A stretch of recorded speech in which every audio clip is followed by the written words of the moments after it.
15 বছরে যা করেছেন আমার দেখার দরকার নেই। এই সরকারের আমলে কিন্তু এটা হবে না। আমি যদি আগুন লাগে আমি দেখবো, আমি যেরকম অনেক কিছু দেখবো আমার চোখের সামনে যদি আসে, আপনিও চোখটা বন্ধ করে মাস্ক পরে চোখে কাপড় লাগিয়ে থাকবেন না। যদি দেখেন যে রাস্তার মাঝে এরকম ময়লা পড়ে রয়েছে, আই নো আমরা সব ইউজ টু হয়ে গেছি, 15 বছর ধরে আমরা ইউজ টু, কিন্তু এখন আর ইউজ টু হওয়া যাবে না। তো বন্ধুরা সবাই কেমন আছো? রাস্তাঘাটে যেখানে সেখানে ময়লা আবর্জনা ফেলা নিয়ে মাননীয় মন্ত্রী অগ্নিমিত্রা পাল কি বললেন, চলুন ভিডিও দেখুন। এই ভিডিও দেখার পরে আপনাদের কি মতামত নিচে কমেন্ট বক্সে লিখে অবশ্যই জানাবেন। আপনার সিএনজি প্রবলেম, আপনার ইমিডিয়েট বসকে আপনি জানাননি নিশ্চয়ই। 1 মাসের ওপর এখানে ময়লা পড়ে রয়েছে, আপনি জানেন কোনো গাড়ি আসেনি, মানে পুরো এরিয়াতে কোনো গাড়ি চলছে না, সব গাড়ি সিএনজির জন্য বন্ধ। কোনটা প্রায়োরিটি হবে ভাই? প্রায়োরিটি কোনটা? কাকে প্রায়োরিটি বলবে? অগ্নিমিত্রা পালের বাড়ির সামনেটা প্রায়োরিটি, সিএম এর বাড়ির সামনেটা প্রায়োরিটি, বাকি সব মানুষের বাড়ির সামনেটা প্রায়োরিটি নয়, এটা বলছেন? I don't want to hear any kind of excuse. ঠিক আছে, I don't want to hear any excuse.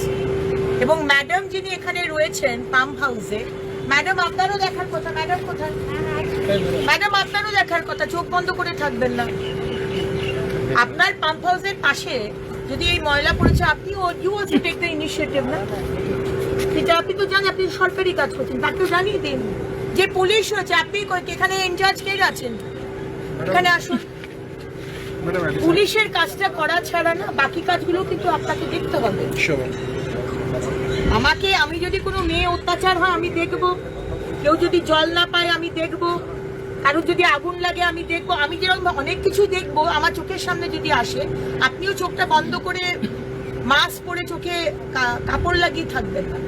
যদি দেখেন যে রাস্তার মাঝে এরকম ময়লা পড়ে রয়েছে, আই নো আমরা সব ইউজ টু হয়ে গেছি, 15 বছর ধরে আমরা ইউজ টু, কিন্তু এখন আর ইউজ টু হওয়া যাবে না।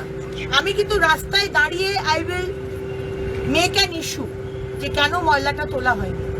আমরা স্বচ্ছ অ্যাপ শুরু করেছি, এখানে শুরু করি, এখানে আমরা ব্যবস্থা করে শুরু করব। বন্ধুরা যেমন কি আপনাদেরকে আমি ভিডিও দেখালাম, আই হোপ আপনাদের ভিডিও পছন্দ হয়েছে। যদি পছন্দ হয়ে থাকে তাহলে একটা লাইক করে দেবেন এবং এই ভিডিওটা বেশি বেশি করে হোয়াটসঅ্যাপ ফেসবুকে শেয়ার করে দেবেন।